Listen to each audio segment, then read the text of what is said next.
मुंबईसह राज्यातील 29 महापालिकांच्या महापौर पदासाठी आज आरक्षण सोडत 15 महापालिकांवर महिला राज तर 14 महापालिकेत सर्वसाधारण वर्गाला संधी मिळणार. नगरविकास मंत्री माधुरी मिसाळ करणार सोडत जाहीर.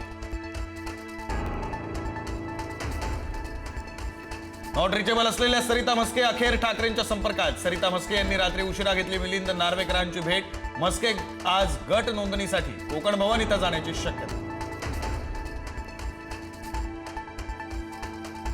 मुंबईतले मनसेचे नवनिर्वाचित नगरसेवक आज गट नोंदणीसाठी कोकण भवनात जाणार. सकाळी 10 वाजता होणार रवाना.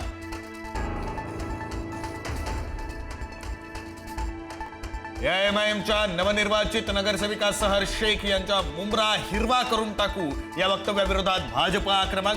किरीट सोमय्या, निरंजन डावखरे आज मुंब्र्यात करणार आंदोलन.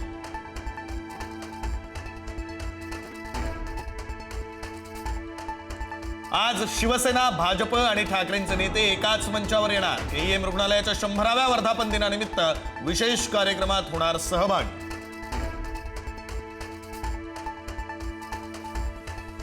दावोसमधून कचरामुक्त मुंबईचा फडणवीसांचा संकल्प. इनोव्हेशन सिटीसाठी टाटा समूहाच्या प्रमुखांशी चर्चा. मुंबईचा पूर्णपणे विकास करणार असल्याचं मुख्यमंत्र्यांचं वक्तव्य.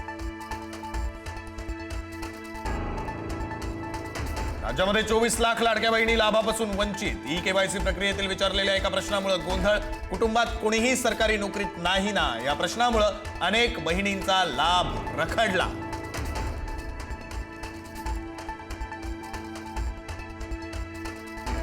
मुंबईतील हवा पुन्हा झाली विषारी. तब्बल 16 ठिकाणचा हवा निर्देशांक 200च्या पार. सायन आणि बोरिवलीत सर्वाधिक 290 AQIची नोंद.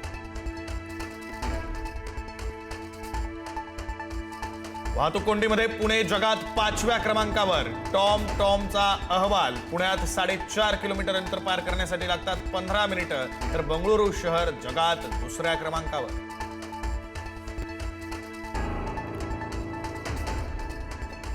दीड महिन्यामध्ये सोनं तोळ्यामागे 23,000 रुपयांनी महागलं. मुंबईत सोनं 1,61,000 रुपयांवर, तर जीएसटी आणि घटनावळीसह गाठला 1,75,000चा टप्पा.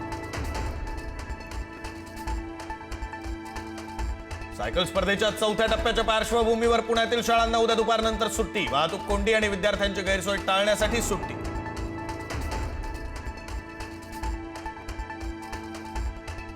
पुण्यामध्ये पोलिसांकडून लहान मुलाला मारहाण. लिफ्टमध्ये लहान मुलाला उलट्या हाताने मारली चापट. गुन्हा दाखल करून घेण्यास पर्वती पोलिसांकडून टाळाटाळ.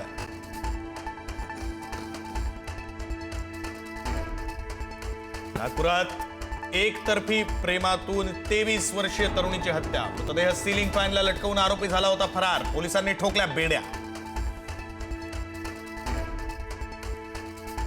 बीडच्या अंबाजोगाई तालुक्यातील सायगाव इथं गोळीबार. बर्दापूर पोलिसांनी एका संशयिताला घेतलं ताब्यात. अद्याप गुन्हा दाखल नाही. गोळीबाराचं कारण स्पष्ट.